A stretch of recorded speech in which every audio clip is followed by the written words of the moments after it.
Okay, we're gonna see how this goes. Hello, my darlings, and welcome back to the channel. For today's build,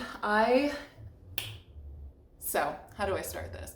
I am not a fan of the holiday season. As a person who grew up working retail, capitalism has taken all the joy right out of this time period for me. But I am doing my best to realign and try to recapture the magic in my own ways. So my good Judy, Queen Danicure, and I got together and we thought to ourselves, how do we do this? What do we do? And we came up with Heat Miser and Snow Miser. I know that I said I didn't spend any of my skill points in drawing, and I have zero intentions to. It has not proven necessary, so I'm not making any changes. If I learn one more thing, I'm gonna probably have to start deleting core memories just to make space. However, this time, to give you, because I do love that whole design period to see if the design matched up to the finished product or what the person had in mind, and it's really hard to do that when you have no idea what's going on in my head. For this video, I wanted to try something a little bit different and do sort of like a Pinterest board, a little digital display of how I came up with this idea and the direction that it's going in. First, we're going to take a look at Heat Miser's design and get an idea of what we're doing. It's pretty basic, just pants and a top, but they're very glittery and we love that. His pants are a little flesh-like if you kind of look at them just like really quick. I know they're khaki, but they kind of match him and it's giving Winnie the Pooh. He's got a beautiful beehive, which makes me want to create a crown, which makes me think of Daisy. Yes, this Daisy from The Great Gatsby. Love this headpiece, want to include something like that. And since we're in the roaring 20s, I do love a good Art Deco, and it does mirror all the triangles on the design, and I do love something with movement. A little Tina Burner inspiration for the color palette. And of course, a little T Swift. I do like all of these dripping chains. It's very me. Based on the design criteria, I think this makes the most sense to go with a showgirl build. Now you're probably asking yourself, oh my God, what is that? Funny you should ask. I'm happy to answer for you. The reason that they're called showgirl builds is that they're just basically that. They are meant to be flashy, full of stones and sparkly bits and unnecessary chiffons and all that good. I love it so much. I decided to come up with an original design because everything that I found out there was just not speaking to me the way that I wanted to. So I combined a lot of elements that I love, and I am a big musical fan. I did dance a lot as a kid, a lot of different varieties, all different styles. I still dance now. I am a fan of showgirls. Love them all so much. Burlesque as well, huge fan. And I take a lot of inspiration from that. So I took that and I went with a bit of a transformation theme, since this was sort of me stepping into my full-time cosplayery. I decided to go with TeFiti and TeFiti. I realized very early on that if I try very hard to accurately do all the details, I'm gonna stress me out. And making costumes really shouldn't be a thing that stresses you out, especially if you don't have to do it. And I'm not getting paid to do this. I do this because I want to. So I'm not gonna do stuff that stresses me out. I decided that it would probably be easier to try a design of my own. That way there weren't any rules that I could mess up. I could just do whatever I wanted and make it however I wanted. I'm very proud to say it stuck. It is my favorite thing that I do. I try to make a showgirl build at least once a year now, sometimes 2 to 3 per year. This is my first scrap showgirl. I'm excited to be welcoming Heat Miser into the showgirl arena. Who's ready to have sexually confusing feelings about a 1974 claymation tale? I got this wig from my wig dealer, Super Betty Kawaii. I highly recommend them. For my crown, I want to construct it in a way that is going to keep the hair up into that nice lifted design while also emulating flames. I want this to look like a crown of fire. This will also help me add in some of the yellow around the base so that I don't have to deal with weft blending or dyeing wefts. Now that my 14 gauge wire base is created, I am ribbon wrapping it with just a little gold glitter ribbon and some hot glue to secure it.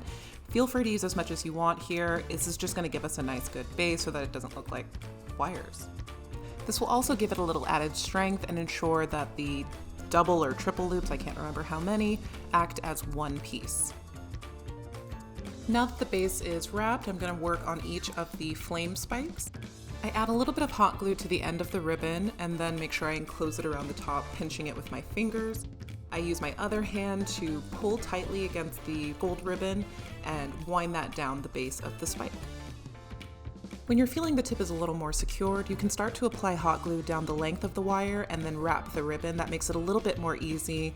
That way you don't have to hold it up against you and keep pinching with one hand. You are likely to have some ribbon fraying. No problem, we fix it with fire. For the actual flame portion of this, we're going to be using Worbla Crystal Art. These are transparent thermoplastic balls that you heat up using a heat gun and blend together until they form one unit. I have seen people try this with hot water, but I don't know how that could possibly be effective after having used it in the fashion that I have.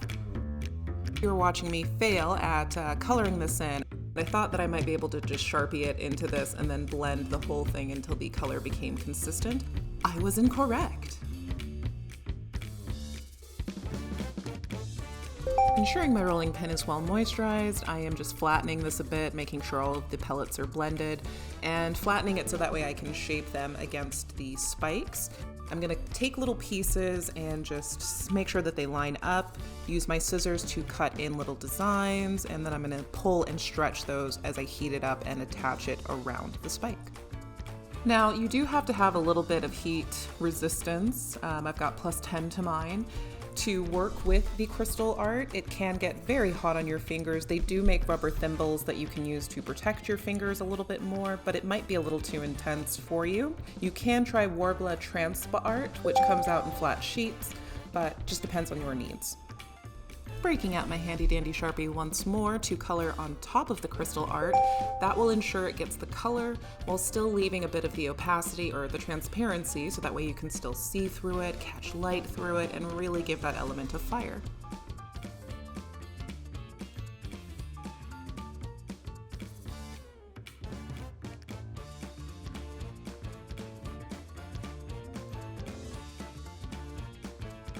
We're officially into the new day and into applying the gold layer. I'm using some leftover Worbla from a previous commission that was already pre-blended. Crystal art will hold its form if you shape it, but it does need a little bit of assistance and support. As you can see, I can cut through it with just regular scissors, no problem. It's about the same consistency as regular Worbla if you've worked with that before. It would be about the same as cutting into a plastic soda bottle if you've never worked with it before. And honestly, now that I'm sitting here thinking about it, you could probably sub in a soda bottle for this, but that kind of plastic is not meant to be reheated. This is. I just wanted to show you a close-up of what it looks like so you can see it kind of gets a little glossy, becomes a little more malleable when it gets heated, and that allows you to flatten it out into this nice shape that you can then cut and shape, twist and pull into your desired elements.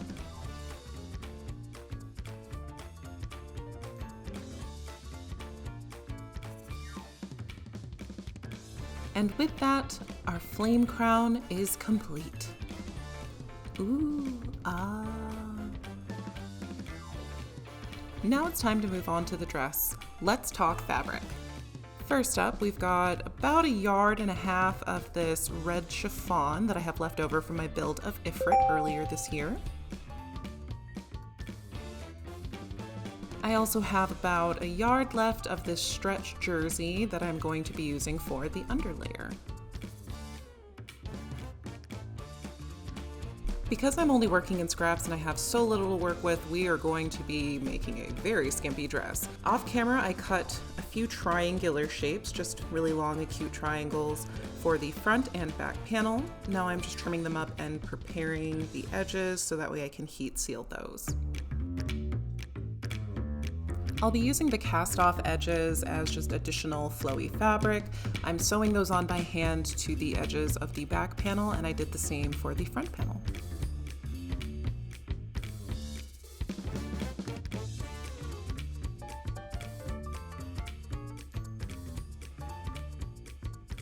Pulling from some of that T-Swift inspiration, I'm going to be connecting these using chain for our straps.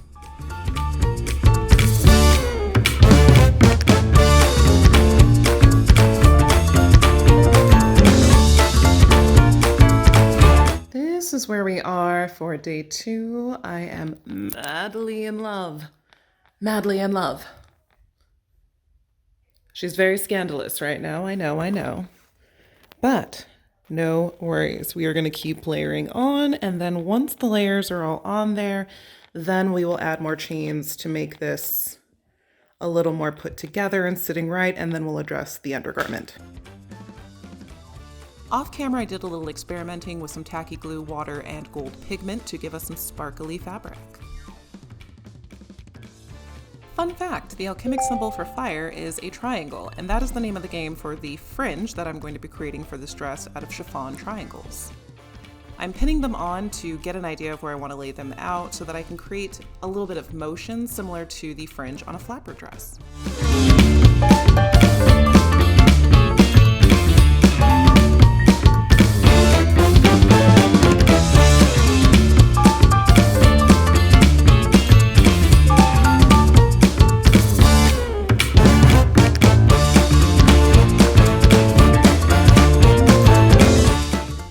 Sealed the edges for the front and back of the dress, I want to ensure that the fringe has a lot of grace to move and it's not being weighed down, so I'm overcasting all the edges.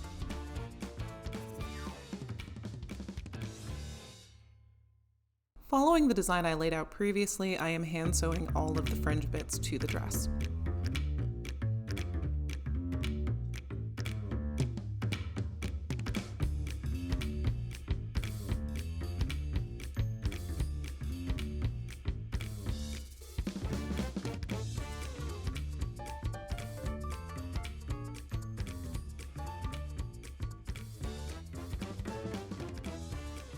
And we're into our first motion test.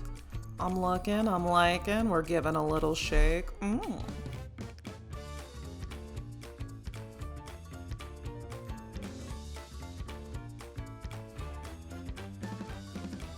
I like to record my motion test so I can get a true idea of the way my pieces are moving, and I can see myself from a distance. This is the first time I'm seeing myself in it, which is why I am adjusting in camera. I have some of this yellow organza left over from another build, and it is gorgeous and super flowy. And because this is supposed to look like liquid flame, I don't like it on top. It's doing too much. It's competing with everything else. But if we put it beneath, then it's kind of like an inner glow.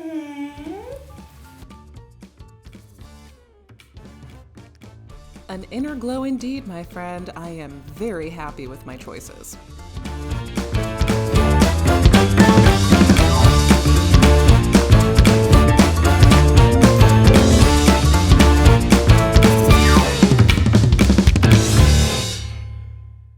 We'll be working on trying to hopefully get some gems laid on the dress, but loving it so far. Unfortunately, we are into the last little bit of scrap. This is all that we have left, and I have done no treatment to the back panel. Don't know what I'm going to do about that. We're going to figure it out. Liza Minnelli, lies. Lies all over the playing field, my friend. I completely forgot. All right. So I need some gems and a little added sparkle. I've got these left over from a build of TeFiti, and these are just all of the complimentary little grab baggies that I got with other orders. Going to sift through this and take out anything that might be relevant for our needs.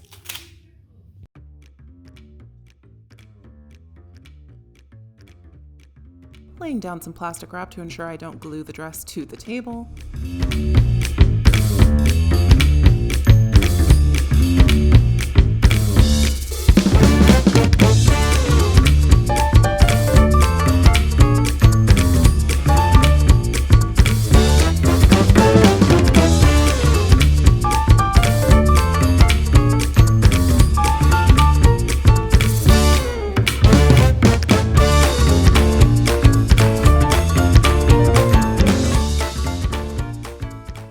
Person who likes to let the sparkle lead me, so I'm just randomly placing these to see how I feel.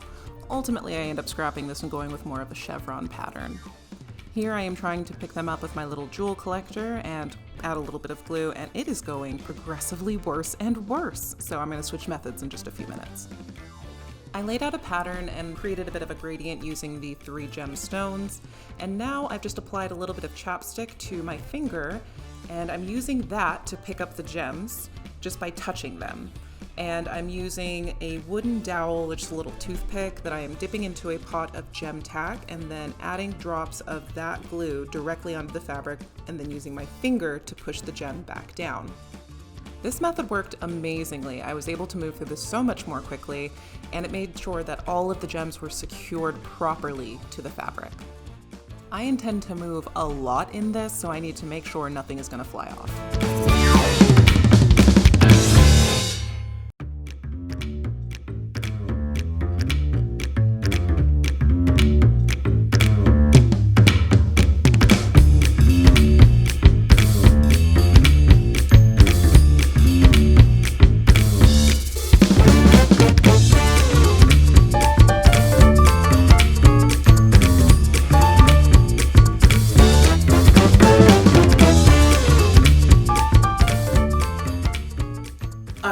So I did some off-camera tweaking. I think this is how I want it to sit. I feel good about this. Again, I know that you're probably looking at this and thinking, but Parker, that's illegal. And you're right. So we're gonna get to that next portion about what the underlayer is gonna look like. But first, I'm gonna go ahead and start working on this, and then we will do the underpinning for all of this. My little fashion loincloth, if you will. For the yellow underdress, I cut a similar acute triangle to the front panel of the red dress and just cut a very deep V into it. The mannequin that I am using is just it's a display mannequin. She is way too tiny and I only use it to display things on. My fitted mannequin is currently in use, so I am measuring this on myself to make sure the chain fits properly and it stays snug and secure against my body. I'm pretty proud to say that only the chain roll that you see here and the wig were new. Everything else I used from other builds and scrap that I already had in inventory. So that's why I'm just trying to get through this, but I want to make sure that it looks really good too. You know, I want to keep this. I don't want to just make stuff to throw away. To attach the chain to the dress, I pass a threaded needle through one of the chain links and then continue doing that until it's got a nice grip on it. Then I attach that to the dress itself, and I keep passing the needle between both that bottom chain link and the fabric.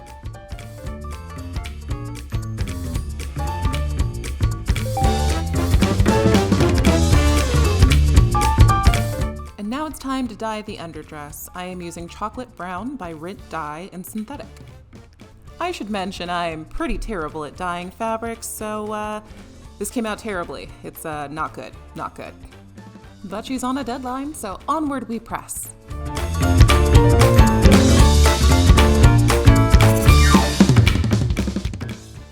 This is going terribly. I would rather sew 200 tulle robes than to keep sewing this stretch jersey ridiculousness. So I'm cheating and using a little bias tape because I don't have any stabilizer or anything like that. And I'm just gonna do a horrible job at getting this closed because it's not gonna matter. And we're not gonna talk about it. We're just shh.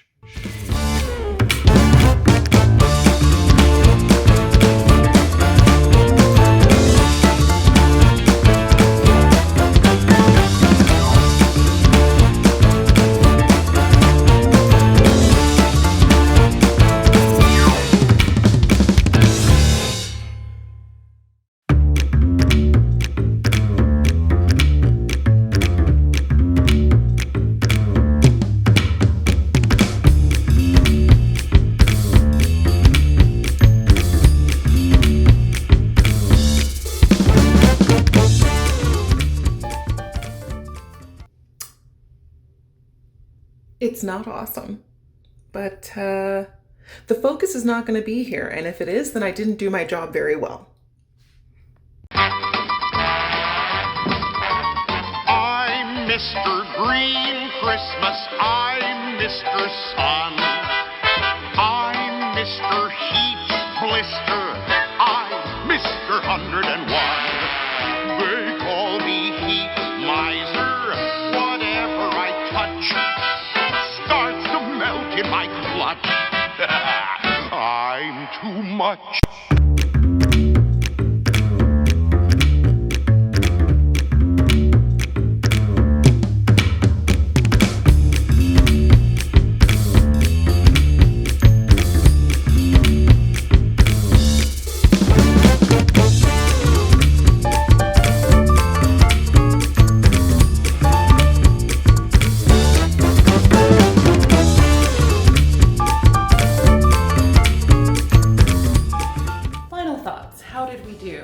I love this whole look. I am very much in love with the crown. It is a bit of a nightmare to put on with this hair, and I look like Tyler Perry produced my hairline.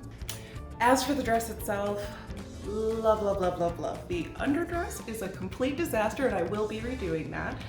But I love the way everything moves. It looks so good on camera. Hold that thought. Look at this. Look at it.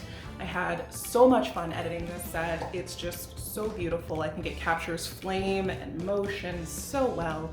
And I imagine this will be in my closet for quite some time, and I can wear it with quite a few other things to mix and match it. And I love so much that it's made from all of the remnants of so many projects that I had so much fun working on and that mean so much to me. Thank you so much for being on this journey with me. Well, my friends, that's the end, but we'll be back to craft again, especially if you like, comment, and subscribe. Thank you.